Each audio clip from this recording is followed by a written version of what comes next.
Querido colega, doutor, doutora, advogados trabalhistas, especializando aqui no direito constitucional do trabalho. Ou ainda que não, né, advogado trabalhista, mas que esteja procurando conhecer mais a aplicação do direito social do previsto, mais voltado aí para o direito do trabalho. Muito bem. Vimos então o que envolve aí a relação de emprego e relação de trabalho. Portanto, a relação de trabalho, ela é um grande gênero. Trata-se de toda e qualquer exploração da atividade humana de trabalhar. Isso aí é relação de trabalho. E nós temos várias formas. Nós tratamos aqui de alguns exemplos. E a relação de emprego? A relação de emprego é o trabalho subordinado que nós conhecemos, como carteira anotada, trabalho formalizado.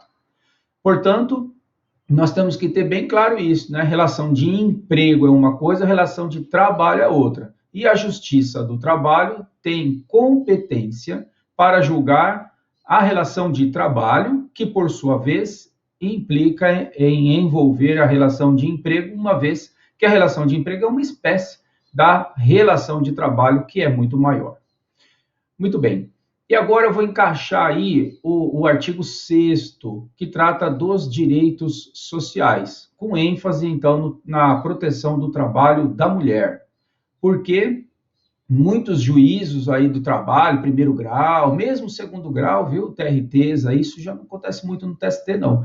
Mas primeiro grau de jurisdição trabalhista e TRT, com todo o respeito do mundo, naturalmente, acabam muitas vezes por confundir a aplicação de toda os institutos que nós temos para cuidar da trabalhadora gestante ou já lactante, enfim, da trabalhadora que tem o seu filho ou mesmo que adotou. Muitas vezes há aí uma aplicação fora desse contexto principal que é o artigo 6º que a gente já vai trazer aqui. E aí nós vamos ver o que que a Constituição Federal ela protege o quê? Ela protege não só a gestação, mas sim os direitos do nascituro.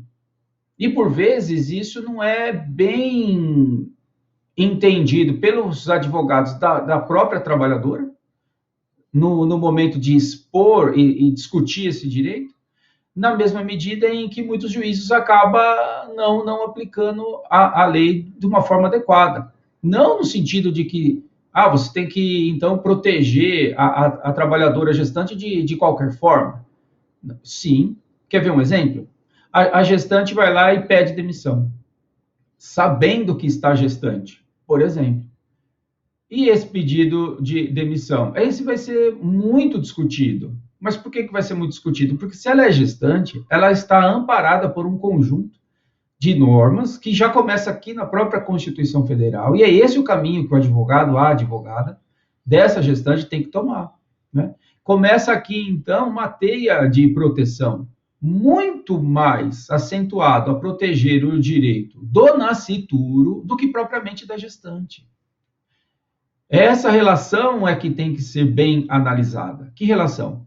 A relação que vai envolver, por exemplo, numa relação de emprego, que vai envolver a trabalhadora gestante e o empregador dela. Só que essa relação, quando essa trabalhadora é gestante, ela não acaba nesses dois polos, porque tem o interesse do nascituro. Esse sim que é protegido dentro do contexto social aqui do artigo 6º. Então, olha isso da Constituição. São direitos sociais, educação, saúde, alimentação, o trabalho, a moradia, transporte, lazer, segurança, previdência social e, olha isso, a proteção à maternidade. E, olha aí, e a infância. Né? Então, não é só a maternidade que é protegido. A infância é entendido naturalmente o quê? O direito do nascituro. Então, não é uma coisa.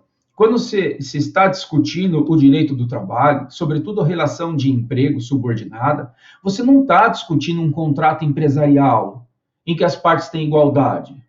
Você não está discutindo uma prestação de serviço. Não, você está discutindo um outro contexto.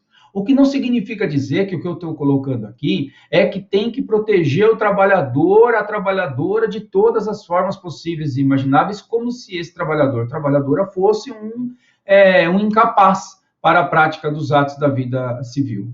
Lógico que não. Vai dentro do contexto da relação de emprego, como a gente já colocou, no que toca ao traço marcante da relação de emprego, que é a subordinação.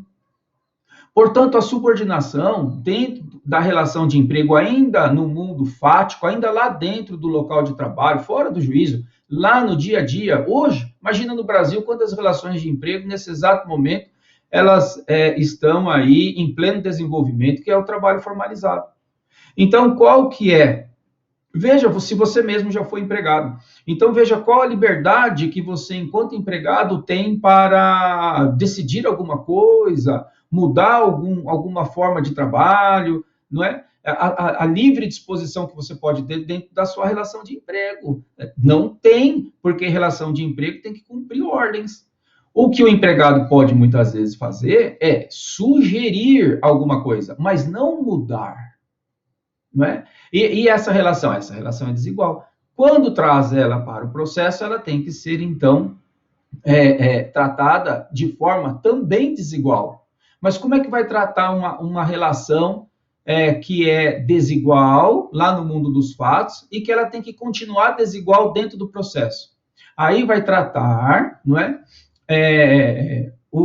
Estes que são desiguais na medida de sua desigualdade, que é o que a gente aprende dentro do contexto da interpretação do artigo 5º. E veja que eu não estou falando simplesmente de tratar em igualdade, não, aí eu já estou falando de isonomia, né? Que é tratar o empregado de forma desigual com relação ao empregador dentro do processo. E isso se materializa de que forma? Aplicando a norma mais favorável ao empregado. Veja o que eu estou comentando. Aplicação da norma mais favorável no que toca à interpretação do direito material do trabalho. Dentro do processo, distribuição de ônus da prova, aí não. Aí, quem tem o ônus tem que provar. Eventualmente, pode, em casos específicos, até se conseguir a inversão do ônus. Mas, como regra, o processo do trabalho, ele guarda a similitude com o processo civil no que toca à obrigação daquele que tem o ônus se desincumbir do ônus da prova. Por outro lado, na aplicação do direito material, aí é diferente. Né? Aplica, então, a norma mais favorável ao empregado. E isso acaba ocorrendo quando? Sobretudo, quando você tem um advogado do empregado que entende isso que a gente está colocando. E é lógico que o advogado empregador, não vai querer saber disso daí e vem tratando a norma como se estivesse aplicando na Justiça Federal, na Justiça Estadual. Ou seja, a mais específica para reger a lide. E não é a mais específica que tem que ser aplicada na Justiça do Trabalho, e sim a mais favorável ao empregado. Né? É isso que justifica a Justiça do Trabalho ser uma justiça especializada e não uma vara da Justiça Federal, especializada da Federal ou da Estadual. Né? Então, é isso que a gente tem que ter muito bem claro para saber requerer a aplicação da norma. Muito bom. E aí vamos ver uma jurisprudência que vai nesse exato caminho que a gente está estudando aqui. E logo, uma jurisprudência do STF, que é para o colega não ter dúvida de como a coisa funciona na Justiça do Trabalho, sobretudo nos casos de quem tem um advogado de empregado que sabe requerer a aplicação da norma de forma adequada, nesta justiça especializada. E a jurisprudência vai assim. A Constituição Federal proclama importantes direitos em seu artigo 6º, entre eles a proteção à maternidade, que é a razão, não é, para inúmeros outros direitos sociais e instrumentais, tais como o quê? A licença gestante, o direito à segurança no emprego, a proteção do mercado de trabalho da mulher, mediante incentivos específicos, nos termos da lei, e redução dos riscos inerentes ao trabalho, por meio de normas de segurança, higiene e saúde. Tudo isso aqui, ó, o que é? Artigo 7º, e aplicado em conjunto com o artigo 6º. Tudo da Constituição.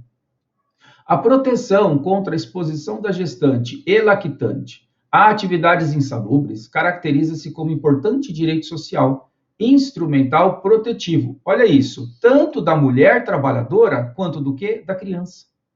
tratando-se de normas de salvaguarda dos direitos sociais da mulher e de efetivação de integral proteção ao recém-nascido. O grande objetivo é esse aqui, ó, possibilitando seu pleno desenvolvimento de maneira harmônica, segura e sem riscos decorrentes da exposição da mulher, por exemplo, à atividade insalubre, porque era essa a grande discussão de fundo neste caso. A proteção à maternidade e a integral proteção à criança são direitos irrenunciáveis e não podem ser afastados pelo desconhecimento da empregada de que estava gestante, desconhecimento do empregador de que a empregada estava gestante e então a dispensou, impossibilidade ou a própria negligência da gestante ou da lactante.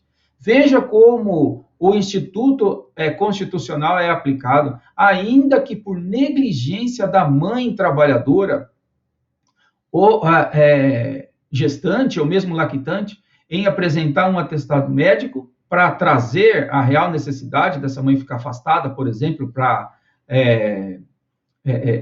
dar aí, no período em que ela está como lactante, para poder amamentar essa criança, sob pena, então, de prejudicá-la e prejudicar o recém-nascido.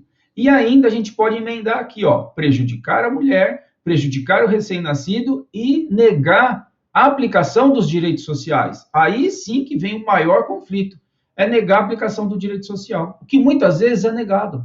Por quê? Porque o advogado do empregado muitas vezes não sabe, da empregada gestante ou lactante, muitas vezes não sabe requerer a aplicação do instituto. A contestação do empregador vem travando a discussão entre o contrato de trabalho, discutindo o contrato de trabalho, a ligação entre a empregada e o empregador. E lógico, o advogado do empregador não vai dar ênfase para o nascituro. Quem tem que dar ênfase para o nascituro é o advogado da trabalhadora, quer gestante, quer lactante. E como isso não está nos autos, o juízo não vai aprofundar nisso e ele acaba dando a sentença de acordo com aquilo que mais lhe convenceu, por exemplo, a Constituição. E o que realmente, por exemplo, a contestação. E o que realmente importa nessa discussão é trazer o nascituro. É esse que detém o direito nesta relação entre empregada e empregador. Então, a gente tem que ter sensibilidade para enxergar o que está sendo discutido. E técnica para discutir de forma adequada. Não é? E, portanto, a relação de emprego não se discute simplesmente um contrato de trabalho que liga essa empregada ao seu empregador.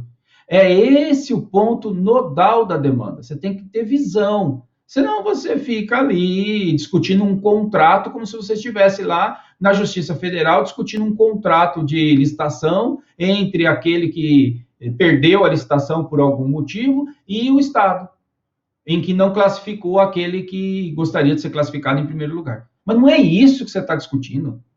Quando se discute um contrato de trabalho, dentro da relação de emprego, colega, você tem que ter um norte aí e entender as especificidades dessa discussão, que não é simplesmente um contrato, como, infelizmente, acaba sendo discutido, em muitos casos. E assim vai se limando, vai se acabando, vai se destruindo com os direitos sociais. É isso. Artigo 7º, então, da CF. Olha só, até agora nós estudamos muito do conteúdo, do objetivo, do que traz o cerne aí do artigo 7º, artigo 6º agora da Constituição Federal, encaixando isso tudo num contexto muito maior, que envolve essa relação de emprego que é protegida.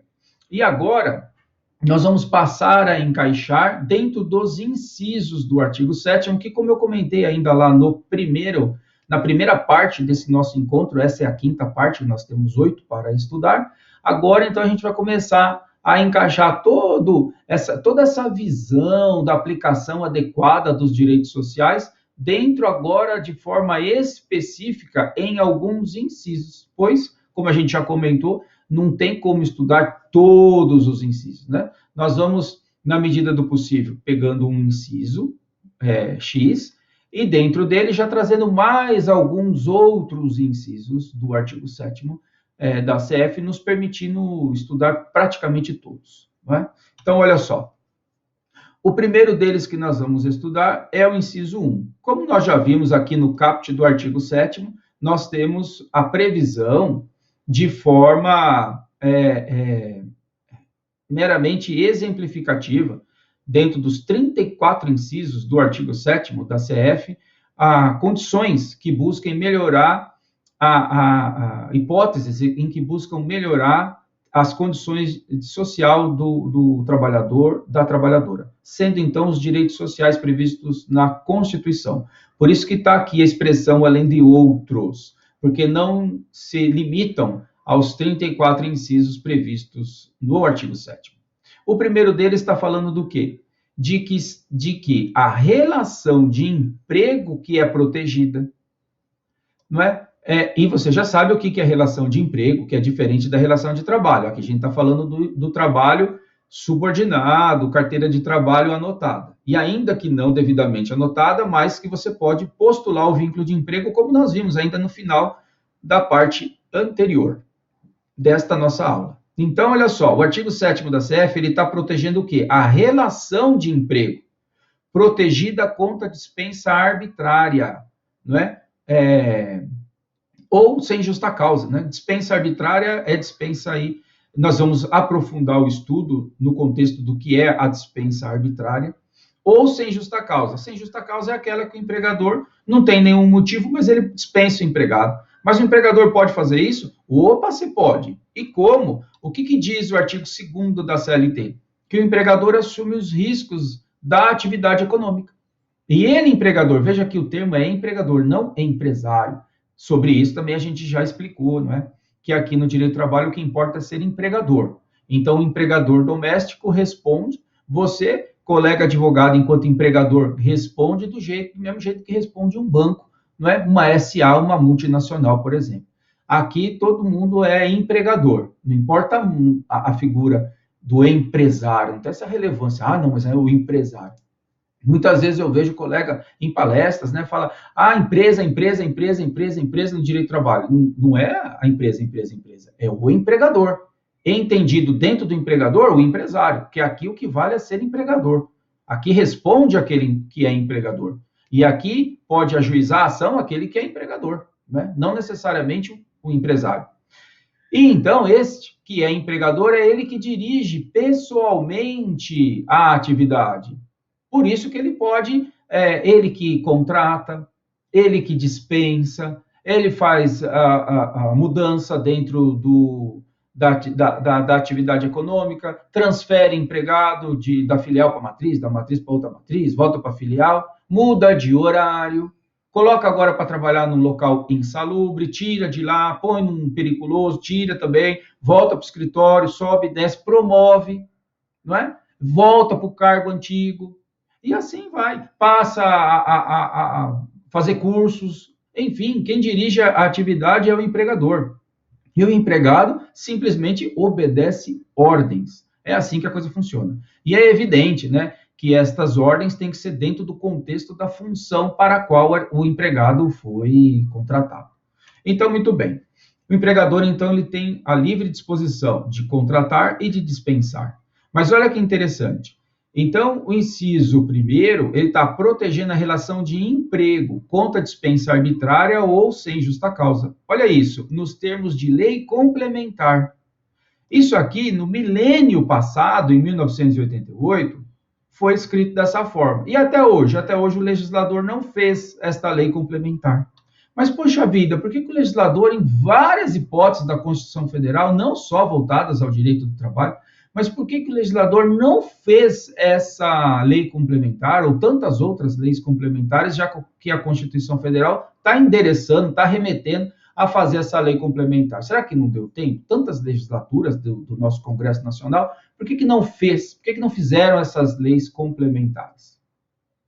Porque o poder legislativo, ele funciona atendendo um conjunto aí de regras básicas, que são o que faz mover o poder legislativo? Uma pressão social.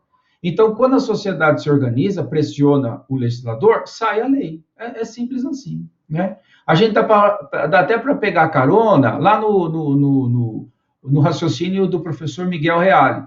Então, dentro do contexto da teoria tridimensional do direito, que trata do quê? Fato, valor e norma. tem um fato social, não é? Nós temos vários fatos sociais que podem ou não gerar algum clamor na sociedade, alguma inquietude. Então, nós temos um fato. Se esse fato tiver o valor e causar inquietude, incomodação e que torne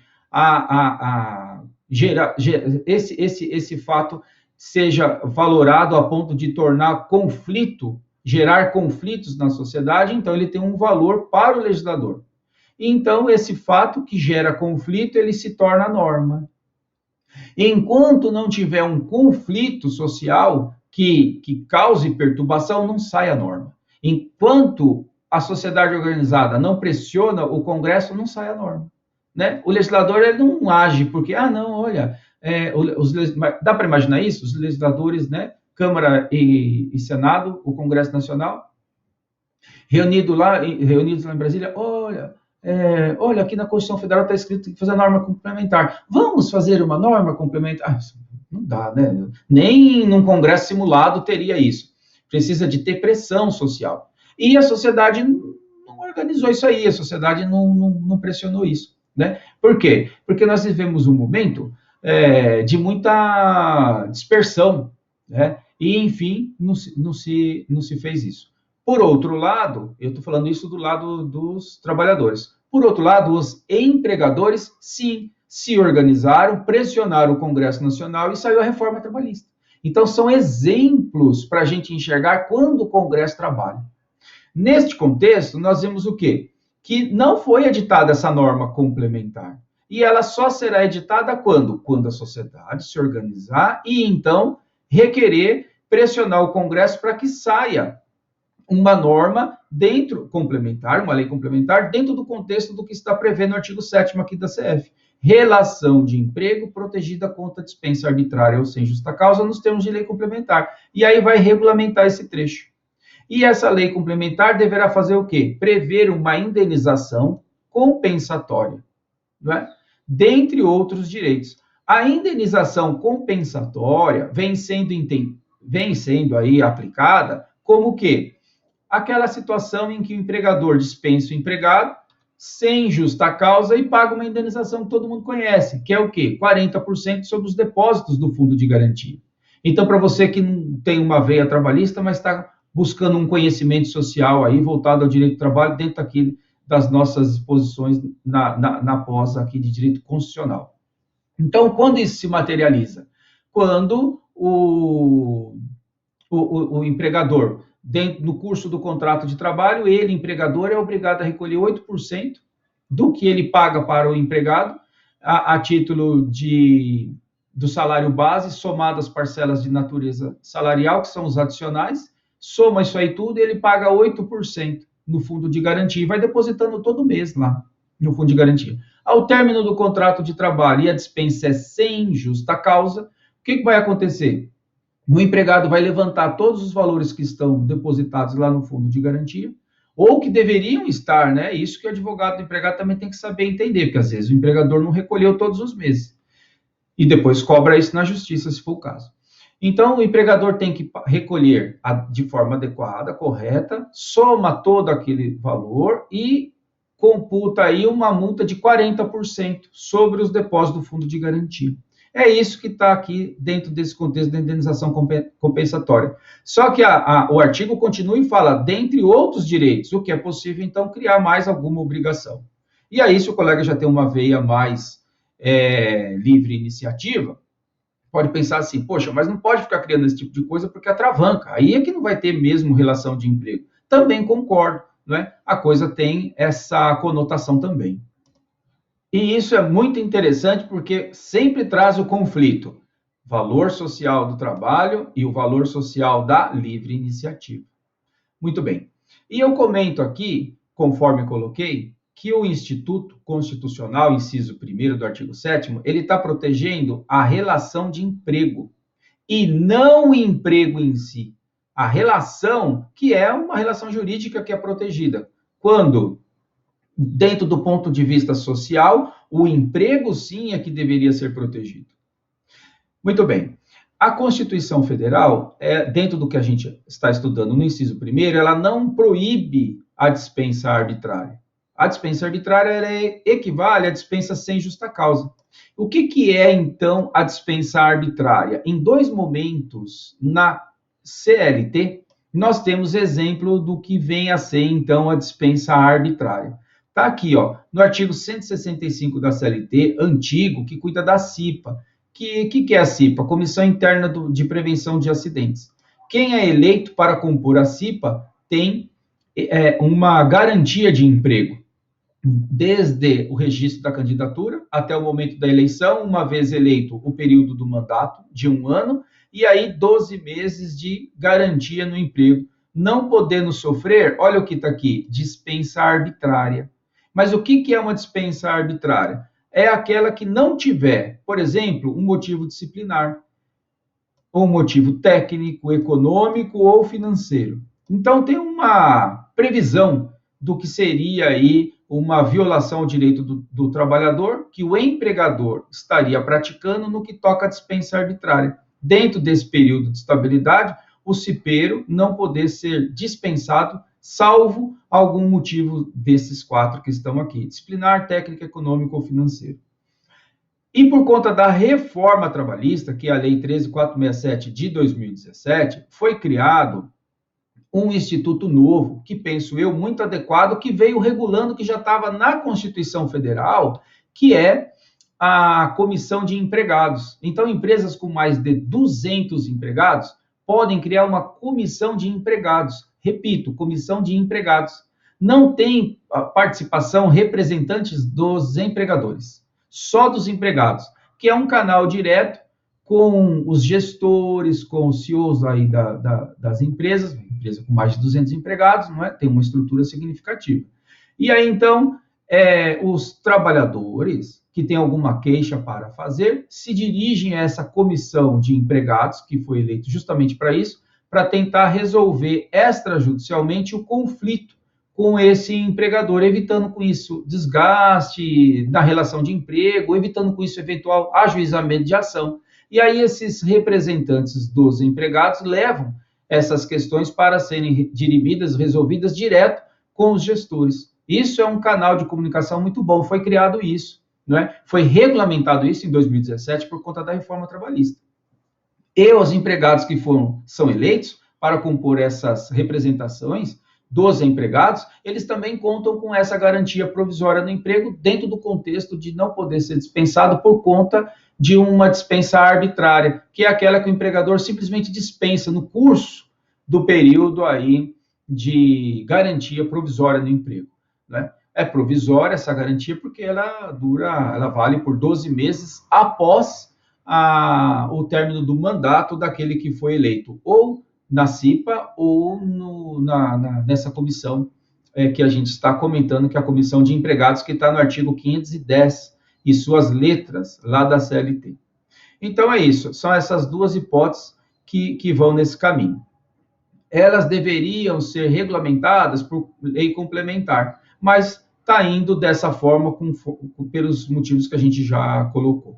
Então, o que nós não podemos, de forma nenhuma, confundir é dispensa arbitrária, que vai no caminho, significa dispensa sem justa causa, né? Com a dispensa por justa causa. Aí sim que é instituto completamente diferente. A dispensa por justa causa é quando o empregado dá motivo para ser dispensado. Muito bem. Dispensa arbitrária é quando o próprio empregado acaba dando motivo para ser dispensado, ou então o cenário econômico, não é, faz com que surja essa necessidade.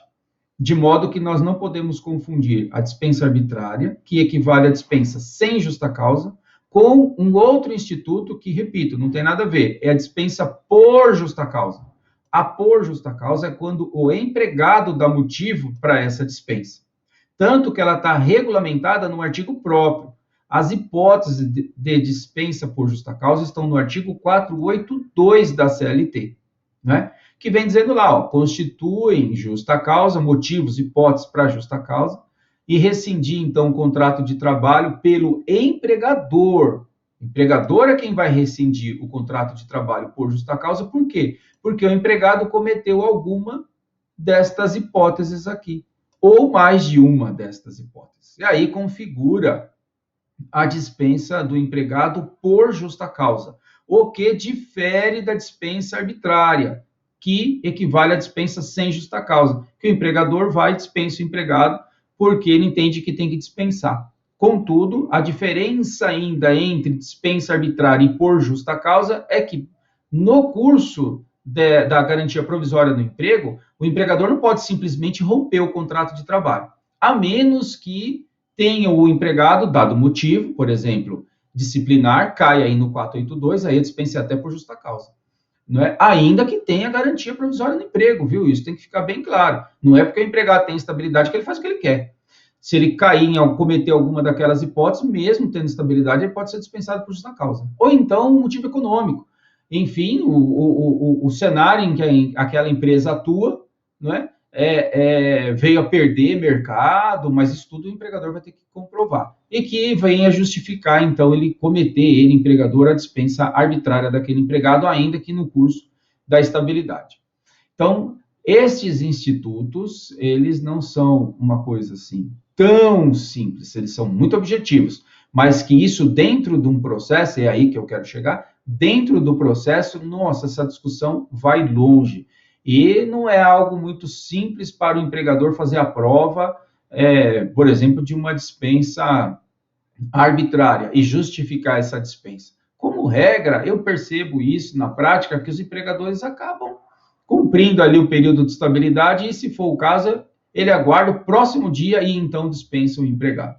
E isso sim é mais comum. Durante o curso do aviso, ou melhor colocando, durante o período de estabilidade, quando se rompe o contrato de trabalho, é porque houve ali uma prática de justa causa para ser dispensado, que vai cair lá no 482 da CLT. Isso sim é muito comum. E o que vale para a gente finalizar essa quinta parte da aula, que mais uma vez eu estou estourando o tempo, deveria parado lá em 30 minutos, mas todos os blocos eu acabo ultrapassando, é assim, tem que ficar devidamente comprovado. E o que tem de importante para o colega entender isso aí? O ônus da prova é do empregador, viu? O empregado entra com a ação dizendo lá, olha, foi dispensado por justa causa tal data. E aí, o empregador, quando apresentar a contestação, o empregador vai ter que provar. Verdade, foi dispensado por justa causa porque ele cometeu isso, isso, isso e aquilo. Então, o empregador é quem vai ter que provar o motivo lá da justa causa. E não o empregado fazer a prova ao contrário, que o empregador é que está equivocado. O empregador é que vai ter que fazer essa prova aí. E aí é que está o ponto nodal da questão e a importância de você conhecer o ônus da prova. Isso aí sim é muito importante você ter essa noção em estudar o ônus da prova. Já voltamos, meu amigo, fechando aqui a quinta parte.